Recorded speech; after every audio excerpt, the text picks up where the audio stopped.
Hi hello అండి, అందరికీ స్వాగతం. ఈరోజైతే నేను డ్రై ఫ్రూట్స్ లడ్డు చేశానన్నమాట. ఇది ఎలా చేయాలో చూద్దాం. ఇప్పుడు నేను అన్నీ కొంచెం కొంచెం తీసుకున్న flax seeds, sunflower seeds, pumpkin seeds, జీడిపప్పు, కిస్మిస్, వాల్నట్స్ అవి అన్నీ విడివిడిగా వేయించుకున్నాను. సన్ఫ్లవర్ సీడ్స్, కిస్మిస్, గుమ్మడి గింజలు ఒకసారి వేయించుకున్నాను. తర్వాత నువ్వులు, ఫ్లాక్ సీడ్స్ ఒకసారి వేయించుకున్నాను. ఇలా డ్రై రోస్ట్ చేసుకున్న తర్వాత అన్నీ ఒక ప్లేట్లో తీసుకొని కొంచెం చల్లారిన తర్వాత మిక్సీ పట్టుకోవాల్సిందే.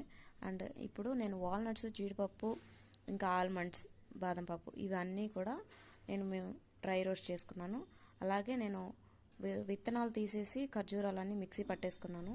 ఇప్పుడు ఈ చల్లారిపోయిన ఇవన్నీ కూడా సీడ్స్ అన్నీ పౌడర్ చేసేసుకున్నాను.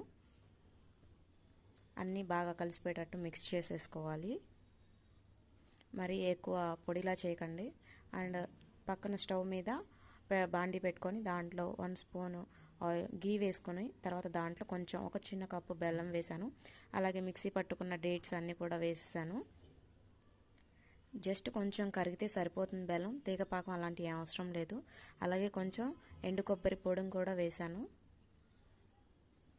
మొత్తాన్ని బాగా మిక్స్ చేసుకోవాలి. దీన్ని స్టవ్ మీద ఎక్కువసేపు ఉంచాల్సిన పని లేదు. ఒక జస్ట్ 2 మినిట్స్ ఉంటే సరిపోతుంది. ఇప్పుడు మనం పొడి చేసుకున్న ఇది అంతా నట్స్ పొడి మొత్తం ఇందులో వేసేసుకొని బాగా కలుపుకోవాలి.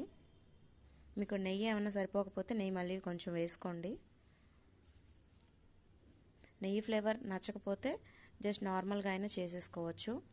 ఇప్పుడు మనం ఉండలు చుట్టుకునేటప్పుడు చేతికి అంటుకోకుండా చేతికి కొంచెం నెయ్యి రాసుకుంటూ చిన్ని చిన్ని ఉండలు చేసుకుంటే సరిపోతుంది. ఇవి మేము నేను మా హస్బెండ్ రోజు తింటాము, రోజుకొకటి చొప్పున.